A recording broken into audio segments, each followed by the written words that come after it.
First concern is that we all initiated, with Council's advice, going back to the Quality of Life Committee meeting on the 29th of March, that this was about rehabilitating Gus Wortham. That the focus was preserving a historic golf course, and while the Bayou Trail was of interest to us, and certainly could be some value for us from our convention entertainment business, for citizens across the city, the focus was rehabilitating Gus Wortham.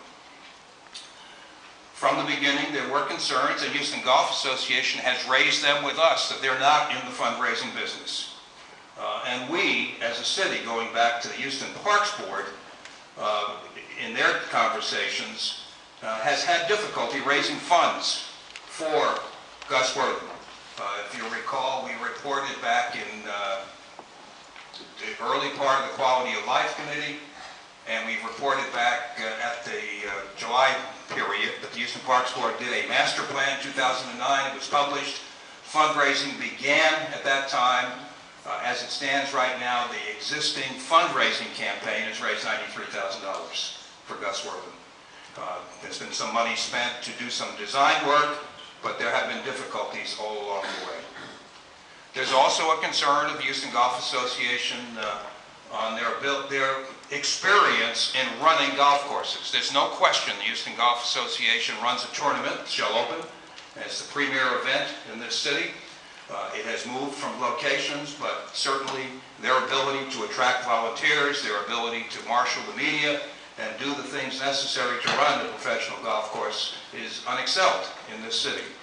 They've also taken on FM Law Golf Course for the first tee operation. That has begun, and all reports are that they're taking over that have been quite good. The last point is the obvious. Memorial, as we've shown you in our economic analysis in the past, is effectively the positive golf course from a cash flow from the city. We use the proceeds from Memorial today to subsidize the losses in Gus Wortham, Sharpstown, and Brock. That number is about $300,000 a year right now to subsidize them. There have been concerns. Councilmember Pennington has raised these concerns about the long-term impact of, in effect, using the cash flow from Memorial and having to face reinvestment in Memorial at some time. So there are concerns that we have on this. So, the last page of my presentation. We've considered a number of options, and we put these options out just so you understand the breadth of what we're looking at right now. The first option that we're looking at is to simply go forward with an RFP for Gus Wortham. That's where the focus of this conversation began, and it is the opportunity to go out to the marketplace and see what we can bring. What we would use to run that RFP is, quite frankly, the contract that we are close to today with the Houston Golf Association without including other golf courses. We believe we have dealt with many of the details needed to do that. It would probably take, in some period of time, 3 to 4 months to go through getting the RFP out and doing it. There was value, certainly under state law, in procurement to do it with a nonprofit organization, but certainly we would embrace all who wanted to bid for the golf course. Alternatively, recognizing that we want long-term solutions for our golf courses, we want those solutions to maintain a viable golf for our citizens, we could issue separate RFPs for all 4 golf courses I've mentioned here. Or we could do, as number 3, as a variant of number 2, and we could simply indicate one RFP for all 4 golf courses, and of course an alternative to that would just be considering individual submissions and doing that.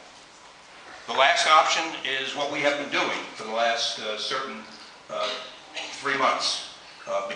Continue the conversation with the Houston Golf Association and indicate a willingness to include Memorial in that area. We're not comfortable with that because of all the concerns that I've raised so far in doing this.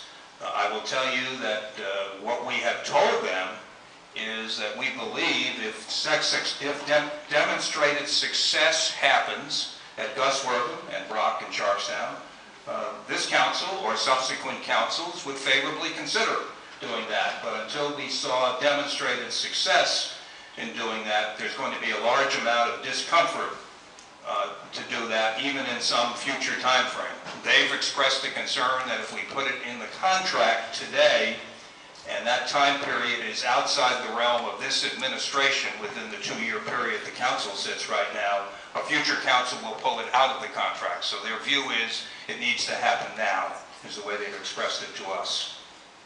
With all of those alternatives, and we certainly open this for dialogue and discussion, it's our recommendation and plan at this point to go forward with an RFP for Gus Wortham.